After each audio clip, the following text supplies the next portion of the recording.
Olá, estamos começando o nosso programa Encontro Fraterno. Você acompanha uma entrevista realizada no Centro de Cultura e Convenções de Goiânia durante o 29º Congresso Espírita de Goiás. Convidados para estarem com a nossa equipe, Jacobson Santana Trovão, pelo programa Espaço Espírita, e Gabriel Salum, da Federação Espírita do Rio Grande do Sul, pelo programa Vida, Desafios e Soluções. Você é nosso convidado especial, fique conosco.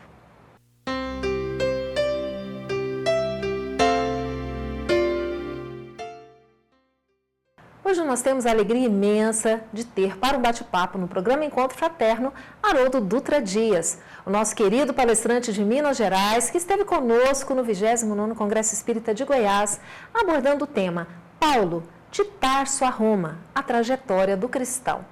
Verifique a partir de agora como foi esse bate-papo. Haroldo, o tema que foi tratado, ou que está sendo tratado no Congresso Espírita de Goiás, é Senhor, o que queres que eu faça? Sim. Na visão social, evangélica mesmo, como é que nós colocamos essa dimensão, essa compreensão, não é, da pergunta que Paulo faz a Jesus, naquele momento em que ele o vê adiante de Damasco, no cotidiano, nas atividades religiosas? Como é que você vê essa questão para nós?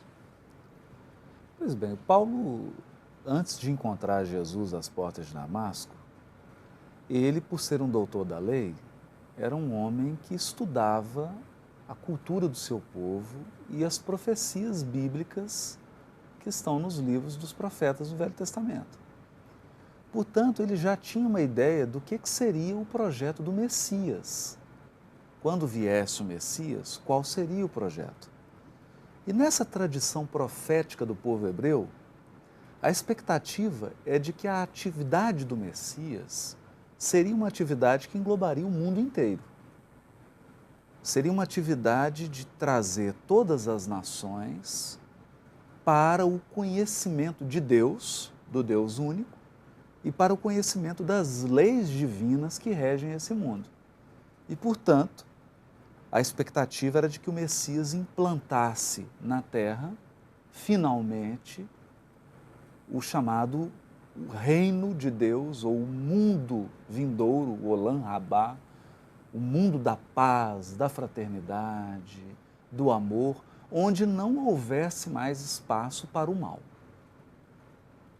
Essa era a expectativa.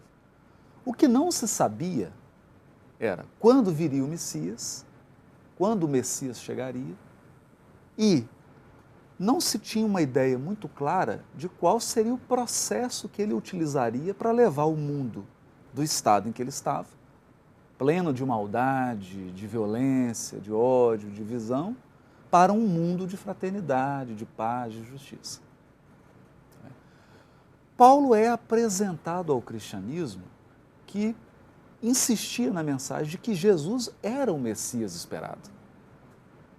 Mas o Messias que Jesus representava era um Messias que se chocava com certas expectativas, incluindo a de Paulo. Porque naquele momento ele já imaginava que o Messias seria um general romano, guerreiro. A moda de um general romano. E quando ele encontra essa figura de Jesus, aquilo não faz muito sentido para ele. Não faz muito sentido porque ele não entende como que um homem com aquelas condições e morrendo naquelas condições vai implementar o projeto de conduzir o mundo a um mundo de paz e do bem. Ele não entende isso. Às portas de Damasco, ele sofre o grande choque da sua vida, porque ele presencia o Messias na sua glória espiritual. Então, em frações do segundo, ele é obrigado a revisar os seus conceitos. Olha, de fato, eu estou diante do Messias prometido. Esse é o Messias prometido. Eu estou presenciando. Essa aparente fragilidade dele foi uma pegadinha, né? Foi uma aparência. Na verdade, ele se diminuiu. E aí ele deve ter conectado todos os textos, porque Isaías já tinha falado isso, que o Messias se diminuiria. Ele não mostraria sua glória. Ele se faria pequeno em solidariedade aos sofredores. Essa era a mensagem de Isaías. Então ele fala, pronto, fez todo o sentido. Ok, se fez todo o sentido, e o projeto de mudar o mundo? E o projeto de conduzir esse mundo que está mergulhado na violência, na injustiça, na divisão, no separativismo, como que ele vai conduzir agora? Aí vem a pergunta, Senhor, o que queres que eu faça? Eu sei que o Senhor tem uma obra gigantesca pela frente, eu não vou escolher tarefa. Porque eu sei que essa obra é grandiosa, é a obra da renovação do mundo. E naquele momento ele deve ter percebido que não seria uma obra automática, não seria uma obra miraculosa. Quer dizer, Jesus não chegaria como um mágico que encanta os olhos, estala os dedos e o mundo se transforma. Seria um processo de transformação. E é fantástico, porque ele fala, o que queres que eu faça? Quer dizer, nesse teu projeto grandioso, me encaixa. Me dá uma parcela. Porque eu tenho certeza que a obra é grandiosa. E Jesus então fala para ele, levanta-te, entra na cidade e lá te será dito. Reforçando esse aspecto de sequência, não tem nada automático aqui. Nem tomar consciência do que você deve fazer é automático. Você vai se conscientizar da função que eu reservei para você no processo. É maravilhoso, porque no fundo Jesus tentou dizer isso, mas muitos não compreenderam quando ele conta da parábola do grão de mostarda. Que ele fala que é a menor semente, mas que ela se transforma numa árvore frondosa. Ele está fazendo uma referência à obra renovadora dele no mundo. É uma obra que começa como uma semente, mas que ao longo do tempo essa planta vai se robustecendo até a transformação completa do mundo. E o que nos causa assim, surpresa é saber quando nós pegamos as psicografias de Chico Xavier na família do Rômulo Joviano, 1941, na data do recebimento do Paulo Estevão, quando eles falam, olha, está havendo um seminário no mundo espiritual, está vindo Paulo, Estevão, Nélio Luz falando, e eu fui selecionado para participar do seminário. E só posso dizer o seguinte, eles continuam trabalhando mais intensamente do que nunca. Aí dá o que pensar. Porque você imaginar que Paulo hoje espírito, com as potências e com os mecanismos que ele tem, continua trabalhando mais intensamente do que quando ele estava encarnado, a obra é realmente gigantesca. É uma obra grandiosa. Nós daremos uma breve pausa para o intervalo, mas daqui a pouquinho estaremos de volta. Fique aí.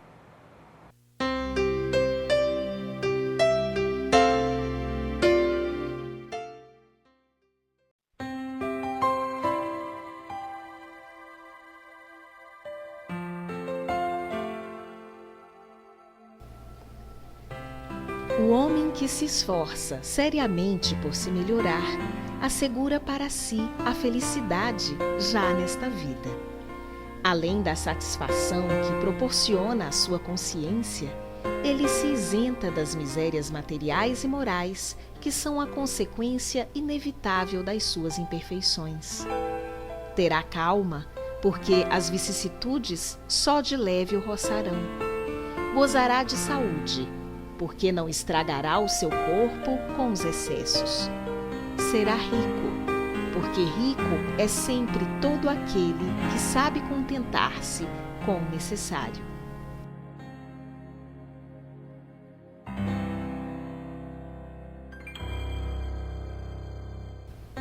Conheça a Lefé, livraria e editora da Federação Espírita do Estado de Goiás. Menores preços, obras selecionadas, conforto e garantia. Facilidade no pagamento, entrega a domicílio. Venha tomar um cafezinho com a gente.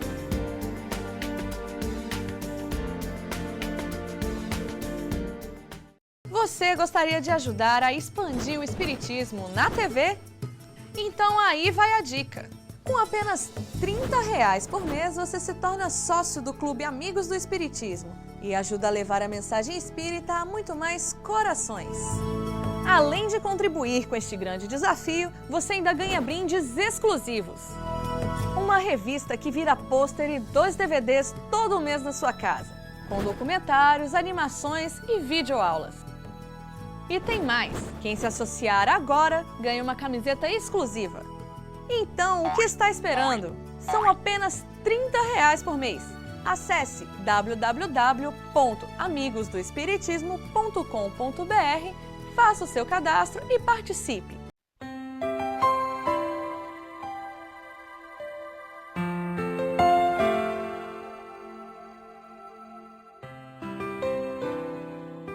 Uma vez que nas imperfeições se encontra a causa dos males, a felicidade aumentará na proporção em que as imperfeições diminuírem. Por melhor que seja uma instituição social, sendo maus os homens, eles a falsearão e lhe desfigurarão o espírito, para a explorarem em proveito próprio.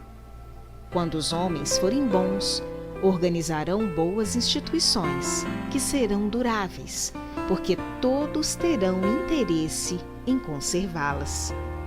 A questão social não tem, pois, por ponto de partida, a forma de tal ou qual instituição. Ela está toda no melhoramento moral dos indivíduos e das massas.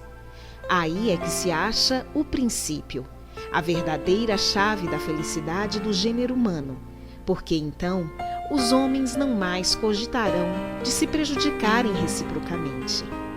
Não basta se cubra de verniz a corrupção, é indispensável extirpar a corrupção. O princípio do melhoramento está na natureza das crenças, porque estas constituem o móvel das ações e modificam os sentimentos. Também está nas ideias inculcadas desde a infância e que se identificam com o espírito.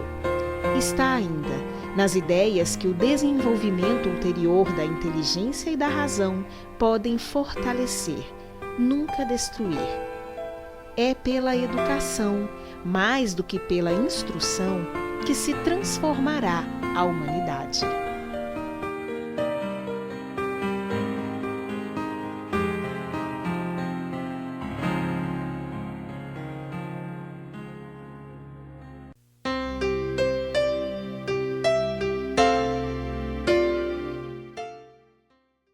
Estamos de volta com Haroldo Dutra Dias, nos brindando com seu conhecimento, falando um pouco sobre a vida de Paulo de Tarso.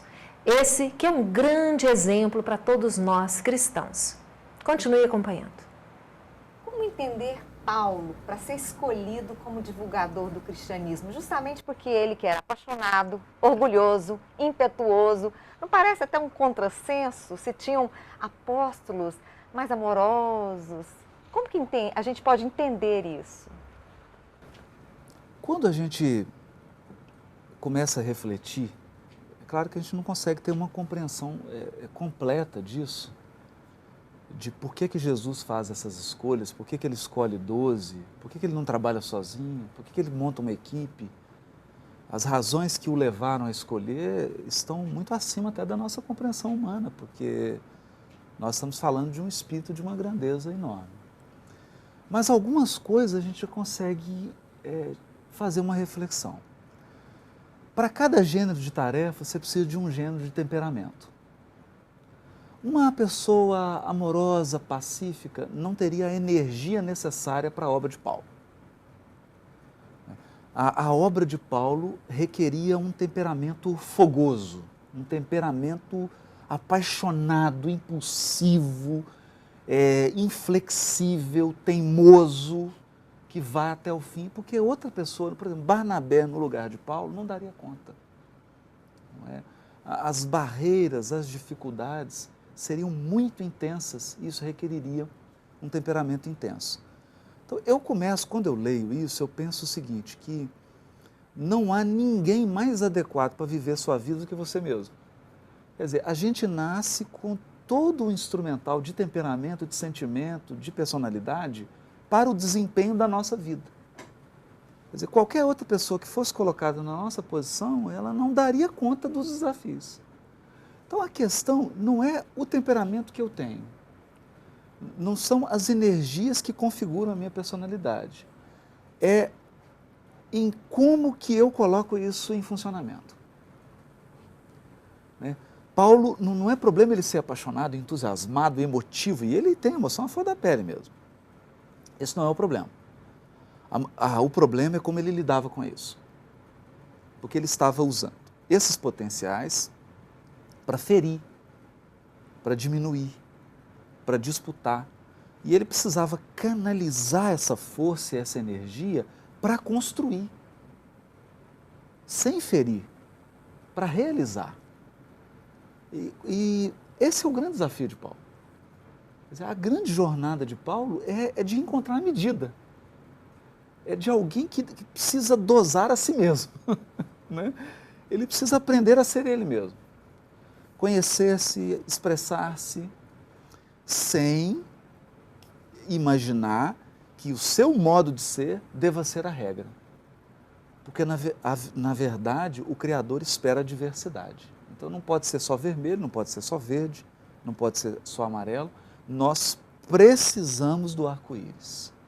Nós precisamos da diversidade. Há vários gêneros de tarefa e há gêneros de temperamento adequado a cada tarefa.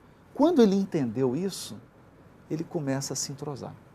Isso no final da vida dele.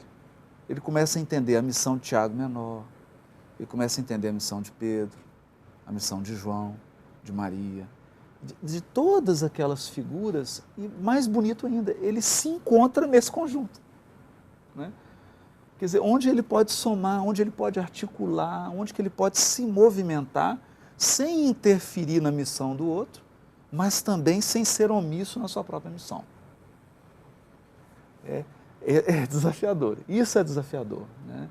Mas ele é o vaso escolhido porque Paulo é a mente mais universalista que há naquele momento. Ele é o homem que tem a maior habilidade de diálogo com o mundo, com todas as culturas, com todas as crenças, com todas as línguas. Ele está formatado para esse diálogo universal. Ninguém mais está tão preparado quanto ele. E como Jesus precisava, naquele momento, universalizar a mensagem cristã, tirá-la dos estreitos limites da etnia hebraica, para levá-la para o mundo, o vaso, quer dizer, esse recipiente que vai levar, e ele tem noção disso, é lindo, né? Ele sabe que é um vaso de barro, né? Ele sabe que quando a água cai nele, ela vai sujar um pouco. Ele tem consciência dessa fragilidade, mas ele chega a uma equação maravilhosa. Trazemos essas verdades em vasos de barro para que a glória não seja do vaso, mas de Deus. É fantástico. Nós daremos uma breve pausa para o intervalo, mas daqui a pouquinho estaremos de volta. Fique aí.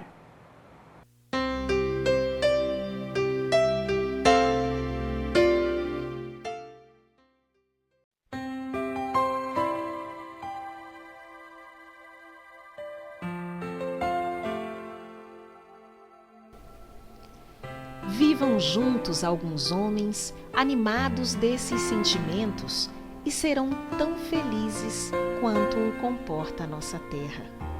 Ganhem assim, passo a passo, esses sentimentos, todo um povo, toda uma raça, toda a humanidade, e o nosso globo tomará lugar entre os mundos ditosos. Será isto uma utopia? Uma quimera? Seloá para aquele que não crê no progresso da alma. Não será para aquele que crê na sua perfectibilidade indefinida.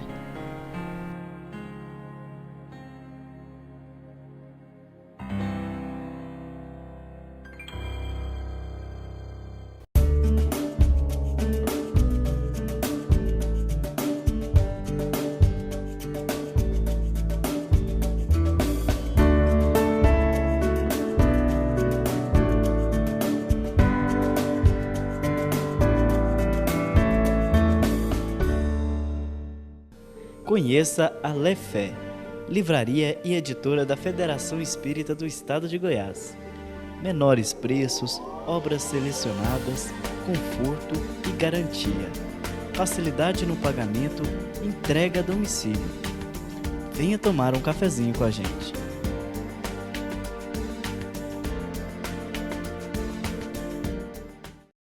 Você gostaria de ajudar a expandir o Espiritismo na TV? Então aí vai a dica.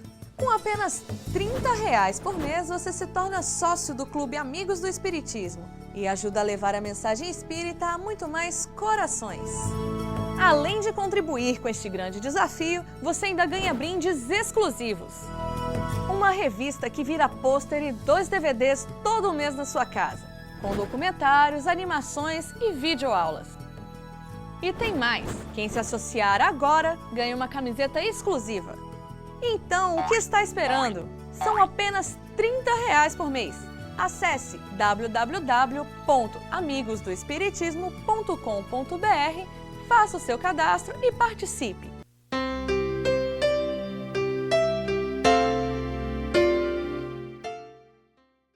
Estamos de volta com Haroldo Dutra Dias, nos brindando com seu conhecimento, falando um pouco sobre a vida de Paulo de Tarso. Esse que é um grande exemplo para todos nós cristãos. Continue acompanhando. Paulo foi lançando mão dos meios que ele tinha à disposição. As viagens, a fundação das comunidades cristãs, mais adiante as cartas, sempre na preocupação de divulgar e também de manter a inteireza dos ensinamentos de Jesus naquele momento, transportando esse desafio para o cristão da atualidade. De que meios nós precisamos lançar mão para disseminar a Boa Nova, o Evangelho no mundo, ao mesmo tempo também guardando a inteireza desses ensinamentos. Pois é, Gabriel, essa eu acho que é a grande reflexão. Né? E eu acho que esse é o propósito de ter sido permitida a obra Paulo Estevam. A gente fica pensando, por que a espiritualidade superior permite, e o próprio Paulo, porque se em 1941, como está registrado na psicografia de Chico Xavier, Paulo, Estevão e todas aquelas personagens estavam visitando Pedro Leopoldo, fazendo seminário no plano espiritual, havia uma supervisão dessas entidades com relação à obra que se materializava no mundo. Por que a obra? E eu penso porque nós vivemos hoje o que eles viveram naquela fase do cristianismo. Então era preciso recuperar esse espírito que vigorou naquela época para os dias de hoje. E aí a gente começa a pensar, né? Uma das características de Paulo. Primeiro, Paulo era 100% afetivo. E eu acho que é um valor que nós precisamos recuperar. Não é? A afetividade é algo pouco trabalhada na direção do trabalho espírita. Às vezes a gente planeja com muita habilidade, a gente articula com muita habilidade, mas o amor, o afeto, a proximidade, o cuidar, né? E o Paulo, ele fala, assim, tem falas de Paulo que são, seria um escândalo. Né? Ele escreve para a comunidade assim de gado, vocês querem que eu vá aí com carinho ou com vara? Imagina, né? É quase que um pai falando, vocês querem tomar uma surra ou estão querendo um agrado? Né? Mas no fundo, era também ele expressando esse afeto. Ele não criava simplesmente uma comunidade, não. Ele criava laços afetivos e ele se sentia responsável por aquelas pessoas, ele se sentia responsável pelo trabalho, ele estava em contato, ele estava orientando, e isso eu acho que é um grande diferencial do Paulo. Porque as pessoas se vinculam pelo sentimento. A gente vê isso. Quando há uma liderança ou há um trabalho, elas se vinculam pela qualidade do sentimento, pela qualidade dos vínculos afetivos. E esse é um grande ganho de Paulo. Segundo, ele era claro e firme. Quer dizer, com Paulo não tem meias palavras. Né? Não é. Não é. Não é? E ele corre o risco de equivocar-se, mas ele nunca comete o erro de não se posicionar. Eu acho isso encantador em Paulo. Quer dizer, que algumas vezes ele age desastradamente. Por exemplo, quando ele chama a atenção de Simão Pedro em público. Quer dizer, o que passou pela cabeça dele ali naquele momento? E foi preciso todo um trabalho da espiritualidade para consertar esse arroubo dele. Mas ele se posicionou. Ele se posicionou e Simão Pedro teve a grandeza de reconhecer. Paulo está certo, eu realmente estou errado. Errei. Vou corrigir. Né? Agora, Paulo, por favor, abra aí a mensagem, vamos ler a página e dar sequência, né? A experiência de Simão. Mas ele se posiciona, ele coloca o que é, ele coloca o que não é. E ele enfrenta problemas, Gabriel, que nós enfrentamos hoje. Por exemplo, problema do personalismo. Ele chega em alguma igreja, por exemplo, de Corinto, em que as pessoas falam assim, olha, eu sou de Apolo. Eu sigo Apolo. Aí o outro fala, não, eu sigo Paulo. O meu líder é Paulo. Aí o outro fala, não, meu líder é Pedro. E tinha um quarto grupo, que por mais hilário que pareça, era o grupo que seguia Jesus. É quase que surreal, né? E o Paulo se posiciona. Eu plantei, Apolo regou, mas Deus deu o crescimento. Ou seja, nós podemos admirar líderes, nós podemos respeitar o trabalho deles, mas idolatria nunca.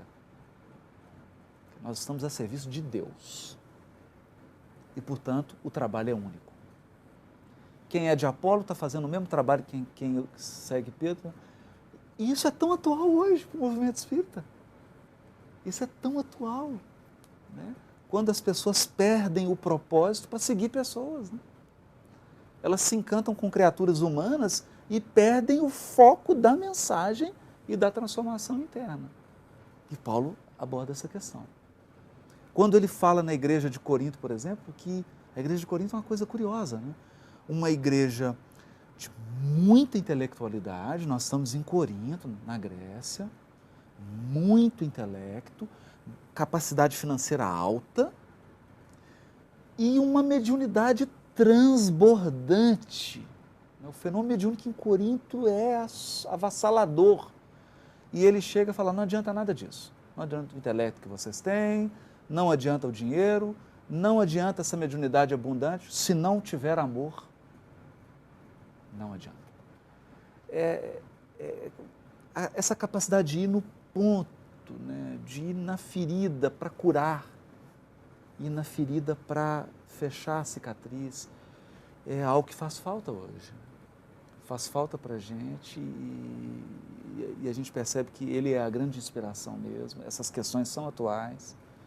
O que ele abordou nas cartas são questões prementes e a gente precisa voltar a Paulo para retomar os rumos e conectar com esse espírito apostólico, né, com esse espírito missionário de entrega, de amor, de ideal, do ideal que ultrapassa o interesse pessoal e passa a visualizar o bem comum, né?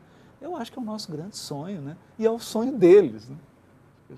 É o sonho deles. Eu sinto que eles fazem de tudo para estar perto da gente. É a gente que coloca barreiras, né? O Chico dizia, muito lindo, ele fala assim, você quer um contato com a espiritualidade superior? Pensa 1/8 acima. Eleva sua vibração 1/8 acima, você vai ter o contato. Quer dizer, o problema não são eles, são a gente, né? Eles estão aí tentando inspirar, tentando trazer essa energia, só precisa a gente dar um passo, né? Dar um pontinho para poder usufruir desse influxo. Nós vamos então te agradecer imensamente, ficando por aqui. Eu agradeço. Sua participação foi maravilhosa e esperamos tê-lo novamente no nosso programa.